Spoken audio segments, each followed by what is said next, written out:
Good morning, students.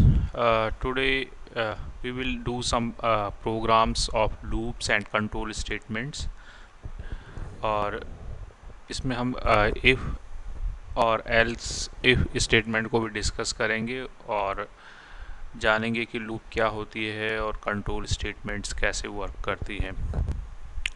Loops या iteration statements, loop हम उन स्टेटमेंट्स को कहते हैं जो कई बार रिपीट होती हैं, ठीक है, जिसमें कि कुछ स्टेटमेंट्स को, प्रोग्राम के कुछ स्टेटमेंट्स को जो मल्टीपल टाइम रिपीट करता है या उतने टाइम रिपीट करता है जितने टाइम हम चाहें, तो उसको हम लूप्स कहते हैं।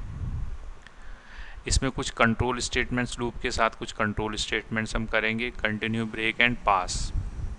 तो आज कंटिन्यू, ब्रेक करेंगे, पास हम किसी दूसरे दिन डिस्कस करेंगे। तो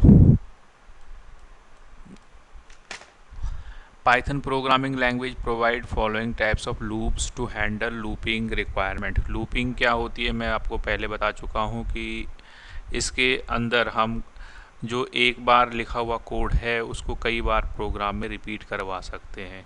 यानी कि हमें अगर कोई चीज़ कई बार चाहिए तो हम उसको लूप के अंदर रखने के बाद वो चीज़ कई बार रिपीट हो जाएगी, तो इससे हमारा काम आसान होगा।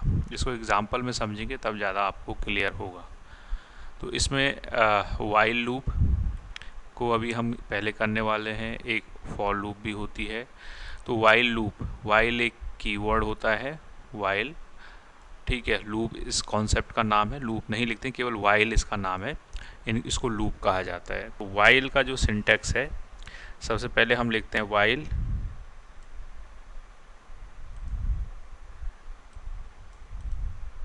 और उसके बाद हमारा जो एक्सप्रेशन होता है, एक्सप्रेशन के अंदर हम वो चीज़ लिखते हैं जिस कंडीशन पे ये वाइल इसको इवैल्यूएट करेगा। यानी कि जिस कंडीशन के बेस पे वाइल की जो स्टेटमेंट्स होंगी वो रन करेंगी या नहीं करेंगी, तो वो कंडीशन जो होगी वो यहाँ पे लिखी जाएगी। और उसके बाद नंबर ऑफ स्टेटमेंट्स को हम यहाँ पे लिखते हैं। तो नंबर ऑफ स्टेटमेंट्स हमारी यहाँ पे आ जाती हैं स्टेटमेंट्स।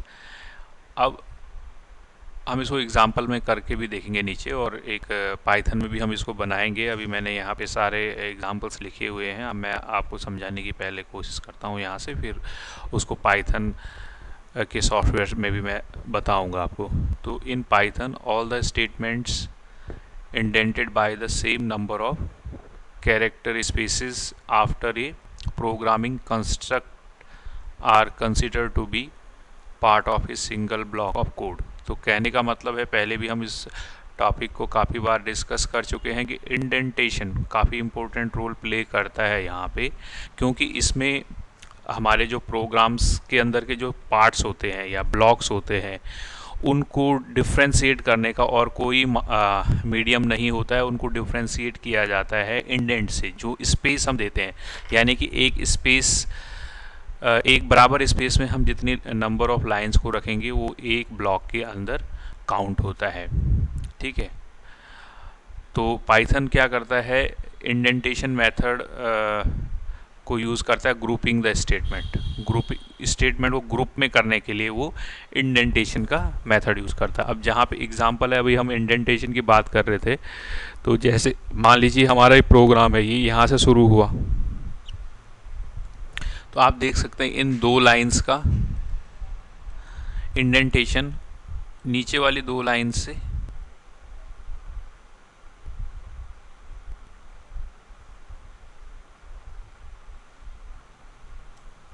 नीचे वाली दो लाइन से अलग है,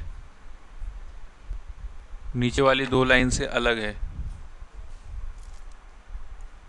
नीचे वाली दो लाइन से।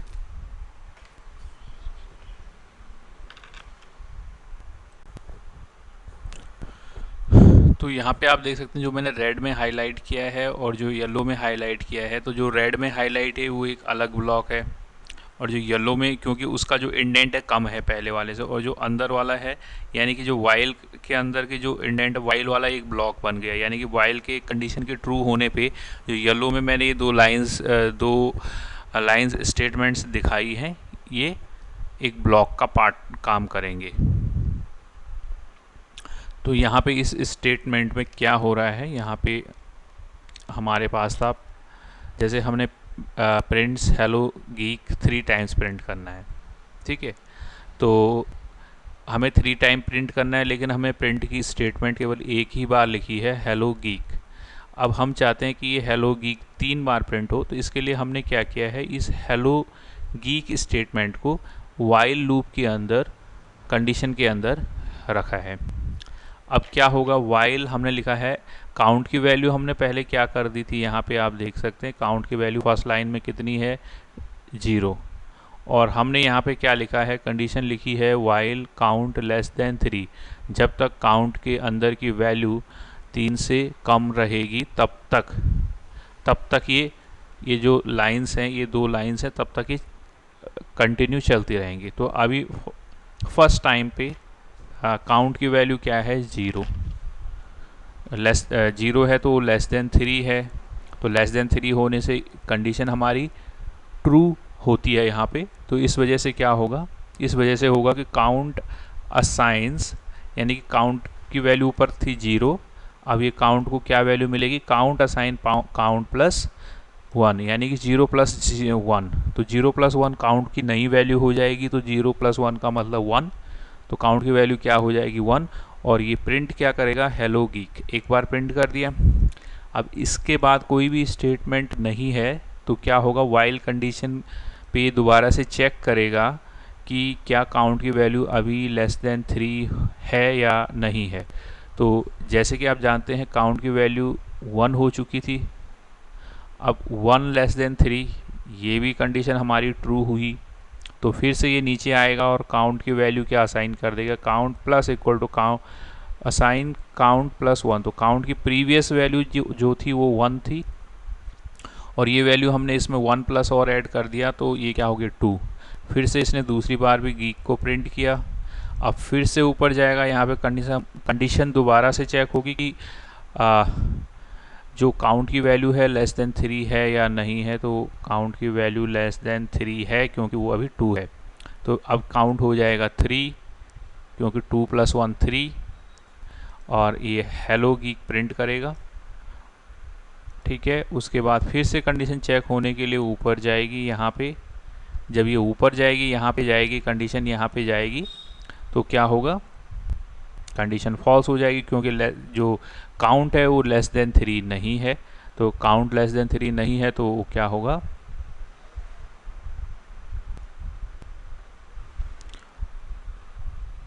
कंडीशन फॉल्स हो जाएगी, और इस वजह से ये 3 बार हेलो गीक प्रिंट करने के बाद प्रोग्राम हमारा जो होगा एग्जिट हो जाएगा, क्लोज हो जाएगा। तो इस तरह से हमारा जो आउटपुट आएगा वो आएगा इसमें, see this for an example where while loop is used for iteration. While loop किस लिए यूज़ हो रही है, ये इस लाइन को बार बार क्या कर रही है, जो ये वाली लाइन है, ये 2 लाइन्स है, इनको बार बार रिपीट कर रही है, ठीक है। वाइल लूप इन 2 लाइन्स को बार बार रिपीट कर रही है। तो while loop is used for iterations. As mentioned in the article, it is not recommended to use while loop for iteration in Python. वैसे Python में ये recommended नहीं है, लेकिन ये iteration के लिए यूज़ होती है। और दूसरी लूप हमारे पास जो Python में है वो है for loop। for भी एक लूप है।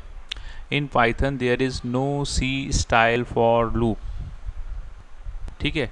जो सी प्रोग्रामिंग लैंग्वेज है उसमें इस तरह की एक सी स्टाइल लूप होती है, जिसमें बाहर लिखा जाता है फॉर, पैरेंथेसिस के अंदर लिखा जाता है इनिशियलाइजेशन ऑफ वेरिएबल, फिर होता है कंडीशन चेक, और उसके बाद होता है कंडीशन का अपडेशन। तो ऐसा इसमें नहीं होता है, इसमें तो सिंटेक्स थोड़ा अलग है। तो यहाँ पे जैसे आप देख सकते हैं फॉर इटरेटर वेरिएबल जिस पे हमने फॉर लूप लगानी है इन सीक्वेंस, और उसके बाद हमने स्टेटमेंट्स को प्रिंट करना है, ठीक है। तो इटरेशन वेरिएबल इन सीक्वेंस और स्टेटमेंट्स को हम यूज़ करते हैं, कैसे करते हैं वो हम देखते हैं। It can be use for iteration over iterators and arrange. अब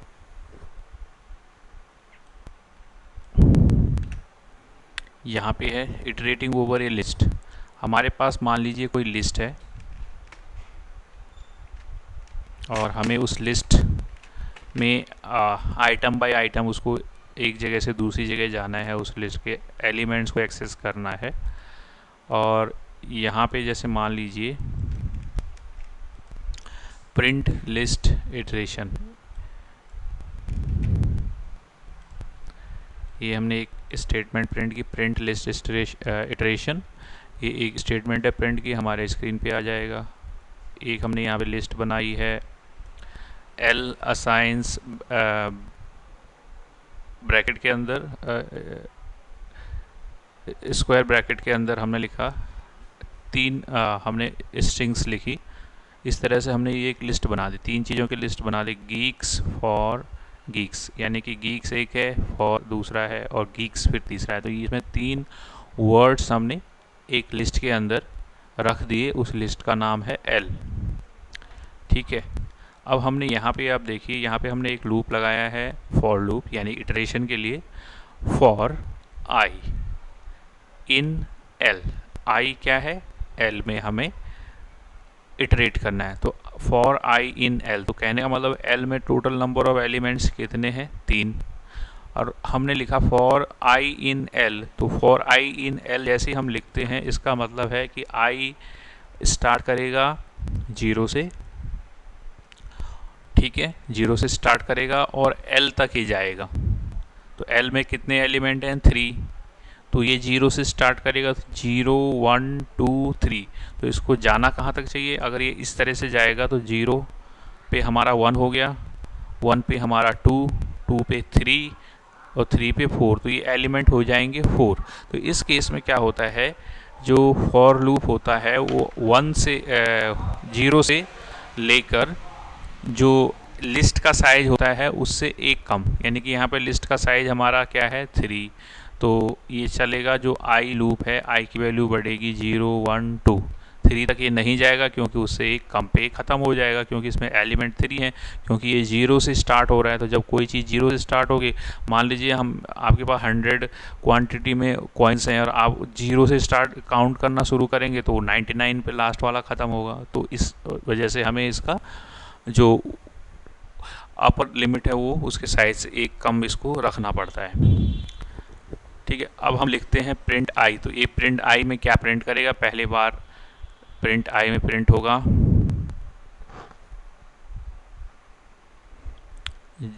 0 1 2 तक ही ये प्रिंट होगा। ये तो है एग्जाम्पल पहला। दूसरा एग्जाम्पल, इटरेटिंग ओवर ए टपल। अभी इटरेटिंग ओवर ए लिस्ट हमने किया, ये पहला एग्जाम्पल था ये लिस्ट का। दूसरा हम करेंगे इसको टपल का, प्रिंट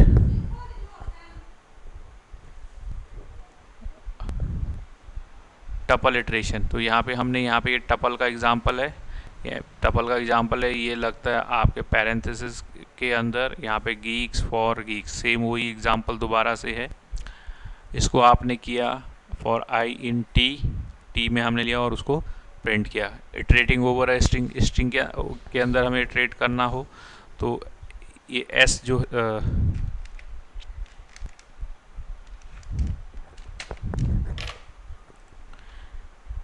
यहाँ पे जो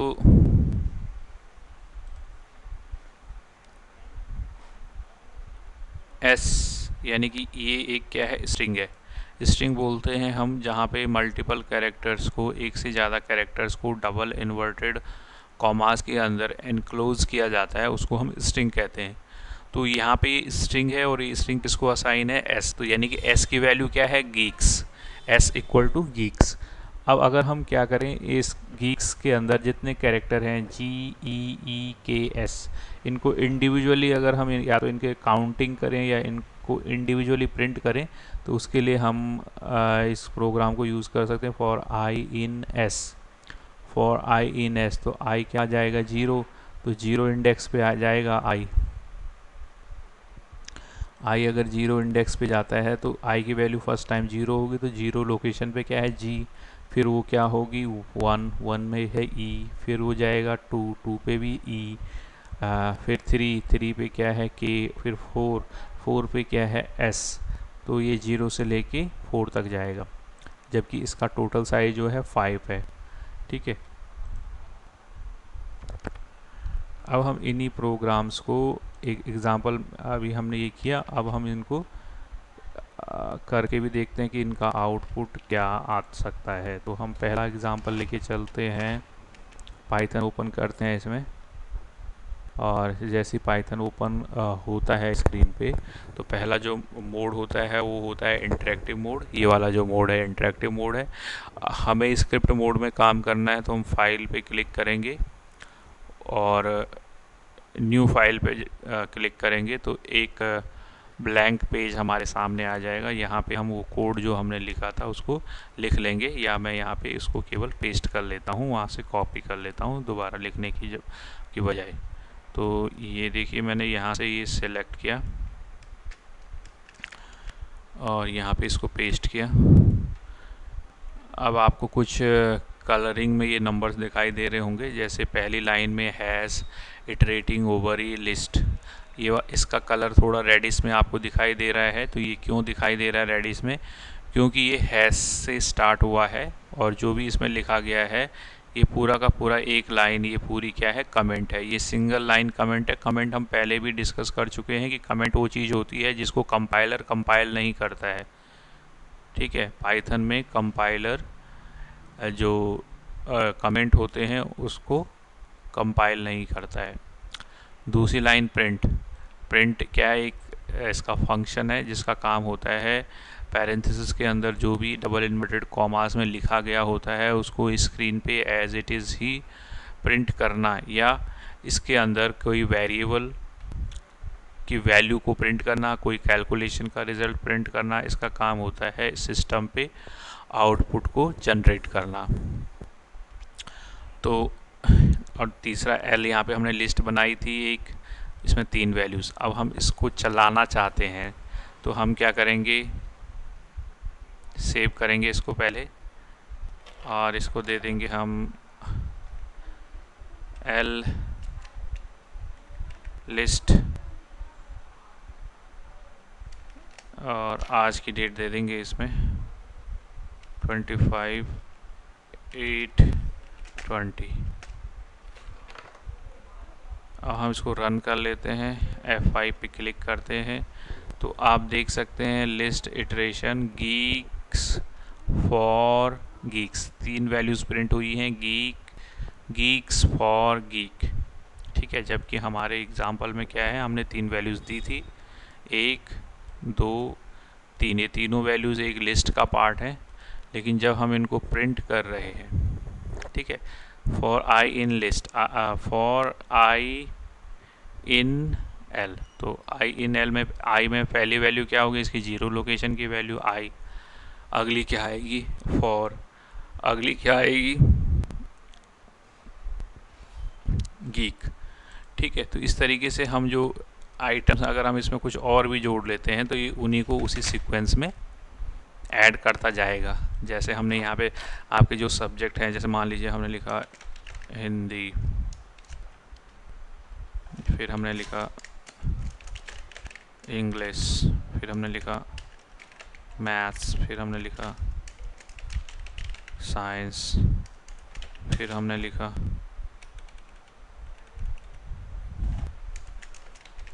कंप्यूटर। ठीक है, ये कुछ हमने एक लिस्ट बनाई। लिस्ट हमने किस चीज़ की बनाई है, हमने सब्जेक्ट्स की लिस्ट बनाई है। अब अगर हमें इन सब्जेक्ट को 1 बाय 1 प्रिंट करना हो, ठीक है, तो हम कैसे कर सकते हैं।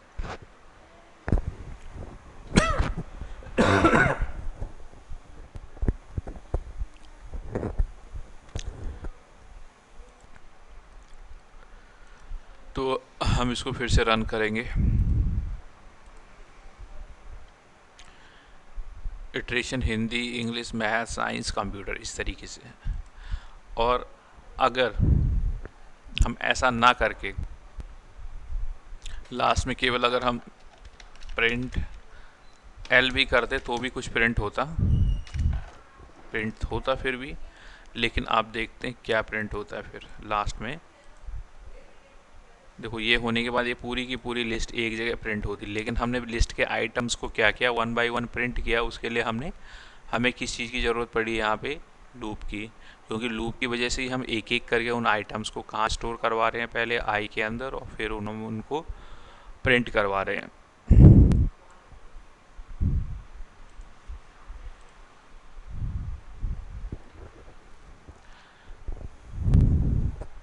सेम दूसरा एग्जाम्पल है, ये टपल का एग्जाम्पल है, तो इसी तरीके से तीनों एग्जाम्पल वर्क करेंगे। ठीक है, ये इनके आउटपुट्स हैं।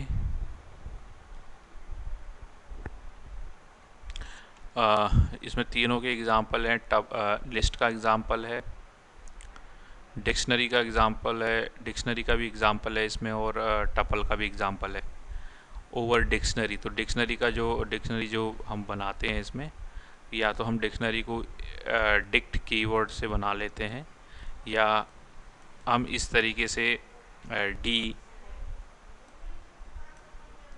XYZ 1 2 3 और डी का जो ABC है उसके अंदर 3 4 5। तो डिक्शनरी में क्या होता है मेन चीज़ कि इसमें की और वैल्यू, चलो इतना कोई अभी एडवांस ही, हमारा अलग से भी टॉपिक आएगा। फिलहाल मैंने अभी दो एग्जांपल आपको दो दिए ऊपर, टेबल और लिस्ट का, और उसको करके दिखाया, वो आपको समझना है। ठीक है, इसके अलावा नेस्टेड लूप्स का भी एक कॉन्सेप्ट आता है। तो नेस्टेड लूप्स में क्या होता है, जब एक लूप के अंदर दूसरी लूप, जैसे हमने इफ एल्स वाले प्रोग्राम्स में पहले किया था कि नेस्टेड इफ्स हो जाती हैं, एक इफ़ के अंदर बहुत सारी इफ्स हम इंटरलिंक्ड कर देते हैं। तो यहाँ पे भी क्या है, बहुत सारी लूप्स जब इंटरलिंक्ड हो जाती हैं तो उसको हम नेस्टेड इफ़ कहते हैं। When one loop is inside another loop, तो वो क्या हो जाती है, नेस्टेड लूप्स। तो वाइल एक्सप्रेशन, जैसे यहाँ पे एग्जांपल है, वाइल का हमने एक एक्सप्रेशन दिया, फिर दूसरी वाइल दिया, तो यानी यहाँ पे एक वाइल के अंदर दूसरी वाइल है। ठीक है, या एक फॉर के अंदर दूसरा फॉर है।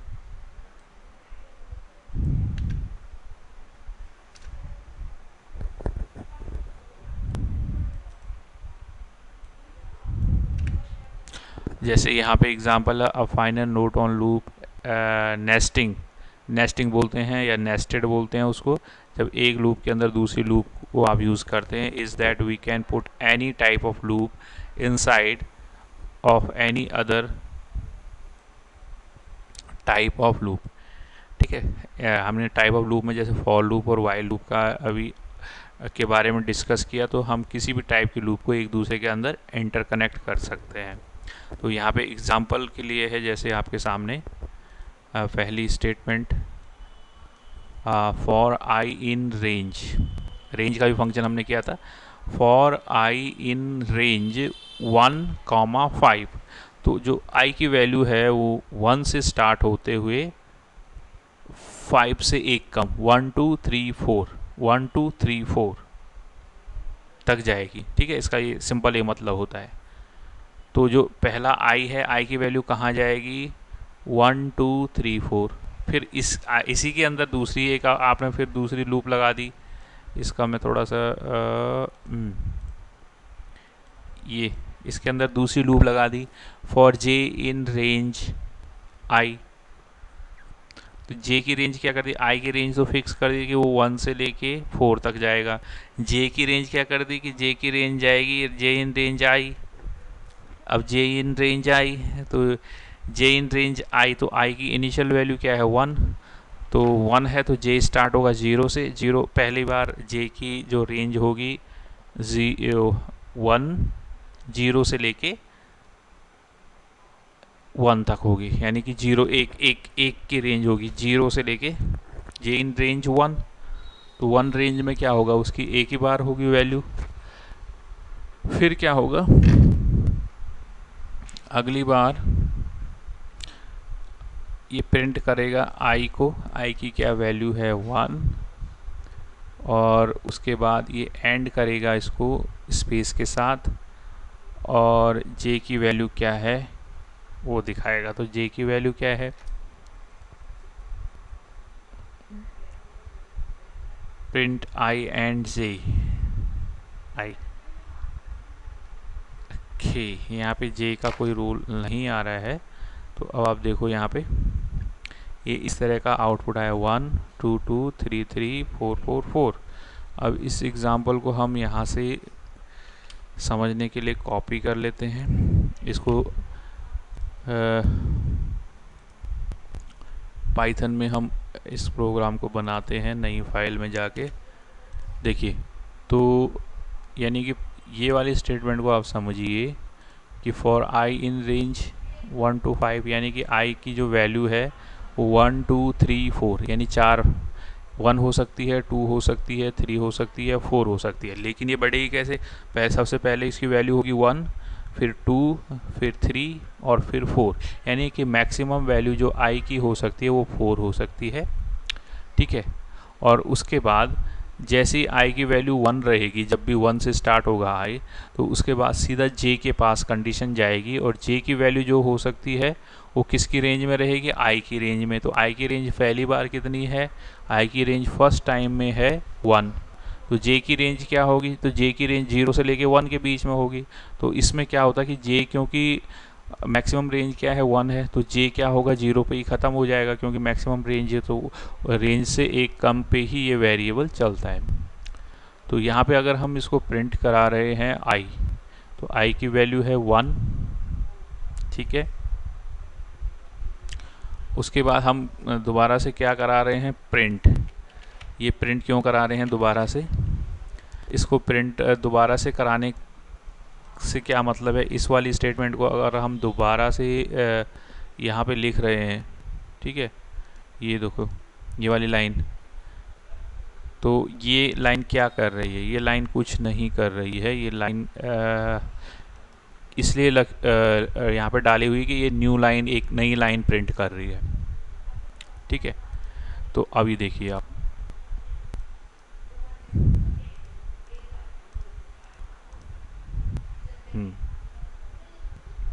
एक बार हम प्रोग्राम को इसको सेव कर लेते हैं।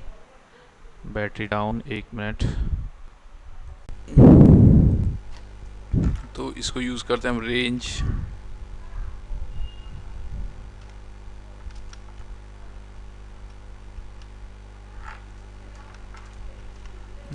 11 और इसको सेव करते हैं। अब हम इसको रन करेंगे तो देखिए 1 2 2 3 3 3 4 4 4। तो इस तरह का रिज़ल्ट हमारे पास क्यों आ रहा है, इसको समझते हैं हम।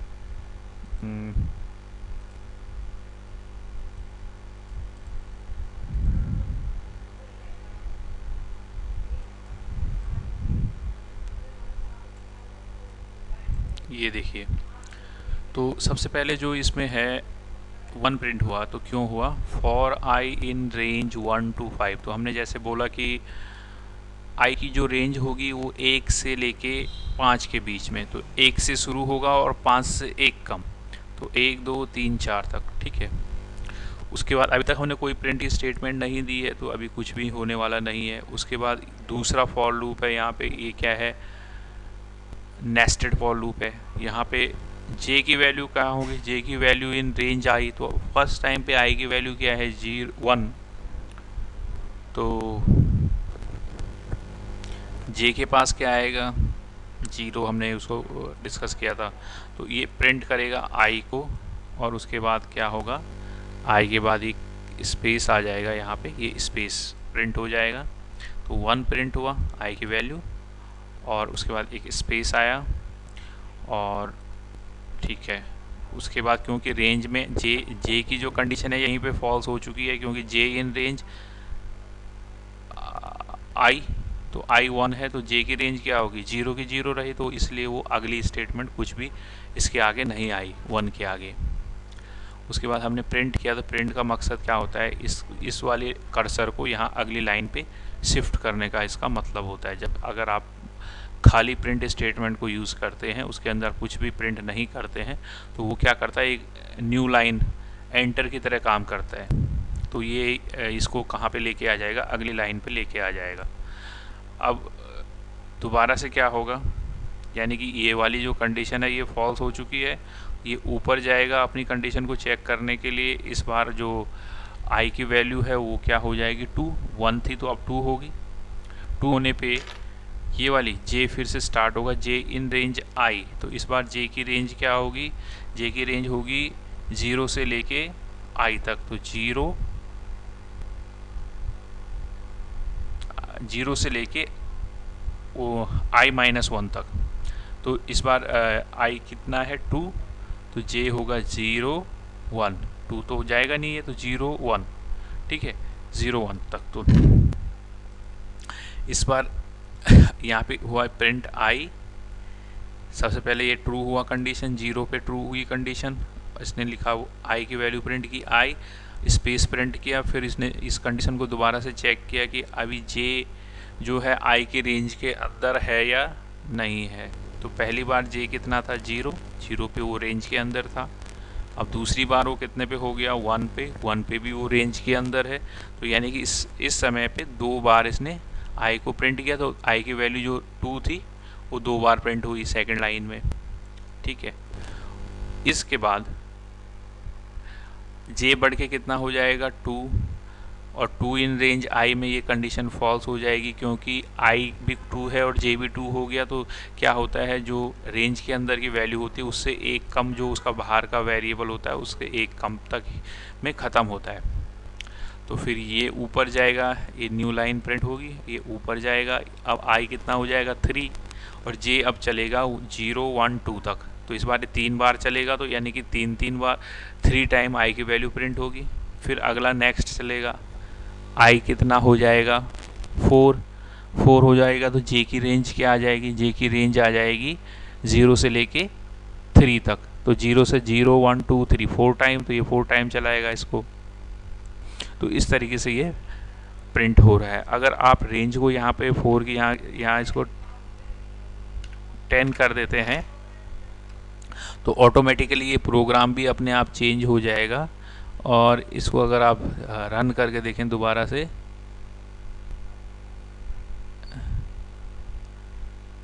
यहाँ पे इसको हम रन करके देख लेते हैं, ये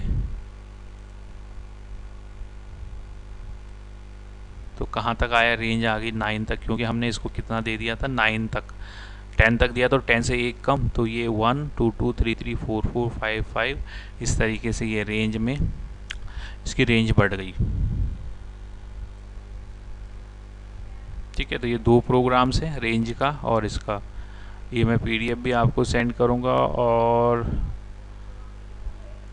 दूसरे और एग्जांपल भी दिखाऊंगा आगे आपको। लूप कंट्रोल स्टेटमेंट्स,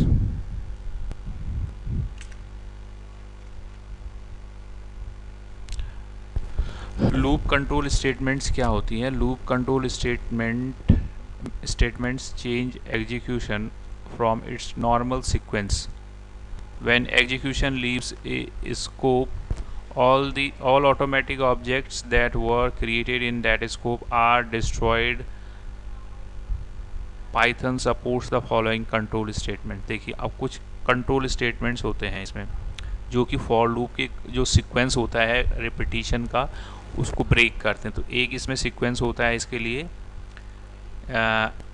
कंटिन्यू का, ये हम करेंगे लेटर आने वाले उसमें। अभी ज़्यादा शायद अगर आप ज़्यादा उससे कंफ्यूज हो जाएंगे, तो अभी जितने टॉपिक्स मैंने आपको बताए हैं उन्हीं को आप फोकस करना। पर मैं बता देता हूँ क्या हम आगे अगले उसमें डिस्कस करेंगे। एक कंटिन्यू करेंगे, ठीक है, एक इसमें ब्रेक होता है, ब्रेक, ये 2 चीज़ें करेंगे, break, continue and break statements.